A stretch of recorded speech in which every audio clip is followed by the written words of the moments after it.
Wabarakatuh.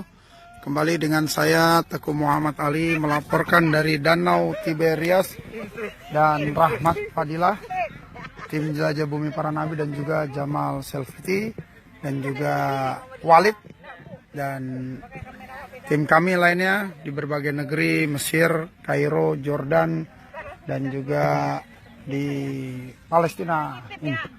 Baik, kita akan melihat sekitar Danau Tiberias yang salah satu tanda dari akhir zaman, yang dimana mengeringnya Danau Tiberias akan keluarnya Ad-Dajjal, ya.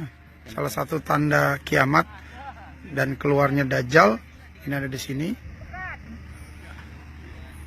Airnya berawal kurang lebih dari sini, sekarang sudah surut sekitar hampir 700 sampai 1 km kalau kita lihat di depan sana sejauh mata memandang.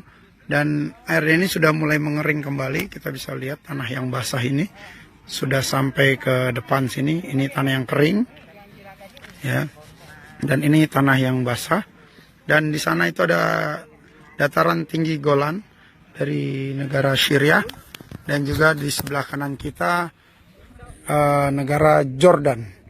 Dan di sebelah sana Yerusalem, Jordan, Syria seberangnya. Danau Tiberias ini dikuasai hampir 90% oleh pemerintah Israel, dan kurang lebih 10% bahkan tidak sampai oleh Jordan. Baik, mungkin akan ada sedikit cerita bagaimana salah satu tanda akhir zaman dan keluarnya Dajjal. Silakan bercerita Ustadz Rahmat. Assalamualaikum warahmatullahi wabarakatuh. Apa kabar Bapak Ibu semua, masyarakat Indonesia? Di sini kami sudah sampai di Danau Tiberias. Ini adalah salah satu tanda akan keluarnya tanda kiamat besar, yaitu mengeringnya Danau Tiberias.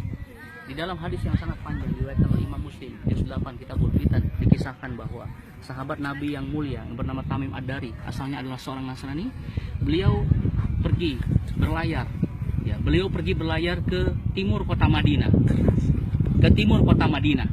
yaitu beliau terombang-ambing oleh gelombang selama 1 minggu. Kemudian beliau terdampar di satu pulau di timur kota Madinah. Wallahu alam, apakah itu di Teluk Arab atau di timur Laut Samudra Hindia. Kemudian di pulau itu beliau bertemu dengan makhluk yang sangat aneh yang bernama Jasasa.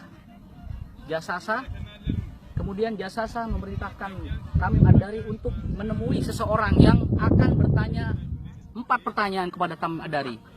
Akhirnya Tamim Ad-Dari bertemulah dengan sosok yang sangat misterius, dan digambarkan oleh Tamim Ad-Dari adalah sosok yang sangat-sangat besar, manusia yang sangat besar, berambut keriting kecil-kecil, keriting ikal kecil-kecil. Kemudian matanya kedua-duanya hampir keluar, tapi yang sebelah kanan itu seperti anggur, pice. Di antara 2 pelepisnya tertulis kalimat kafaro, artinya kafir. Dan sosok itu adalah kita ketahui dan kita maklumi adalah Dajjal.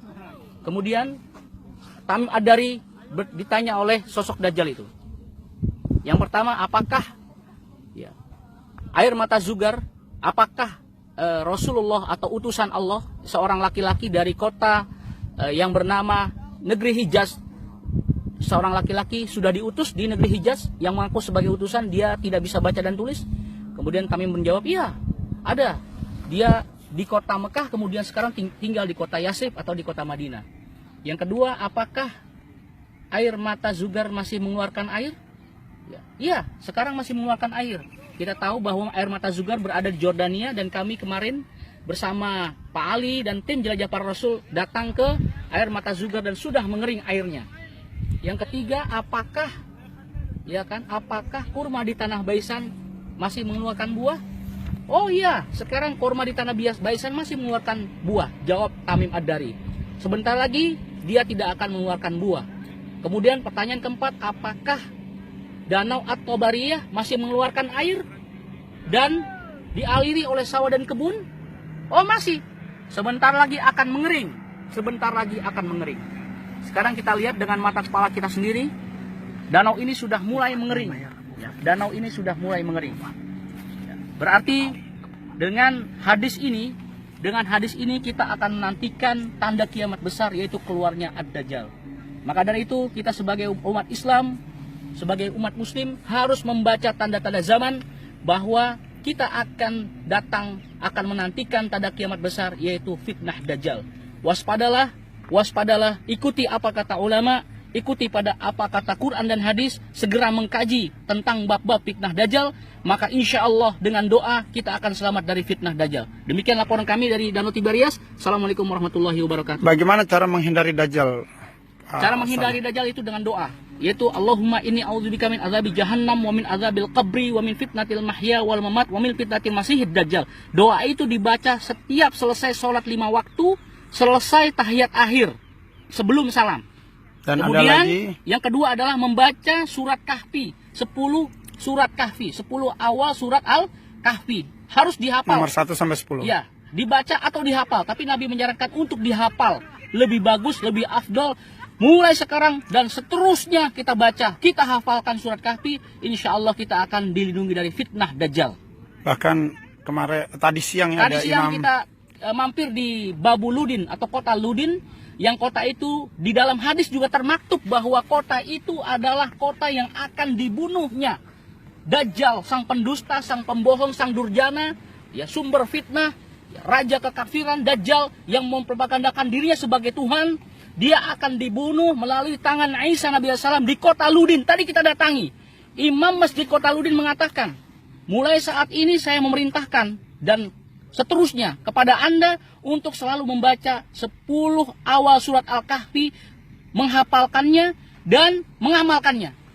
Karena saya sudah perintahkan kepada seluruh kota Ludin, orang muslim di kota Ludin, untuk membaca, menghafalkan, dan membacanya setiap saat untuk berlindung dari fitnah Dajjal berdasarkan petunjuk Rasulullah bahwa kita harus membaca surat Kahfi 10 ayat pertama itu untuk selamat dari fitnah Dajjal. Baik, terima kasih Ustadz Rahmat. Kami tim Jelajah Bumi Para Nabi, mudah-mudahan apa yang kita sampaikan sedikit ini membawa manfaat dan barokah. Amin. Bila ada kekurangan, kesalahan, kekhilafan, saya Teguh Muhammad Ali dan Rahmat Fadilah.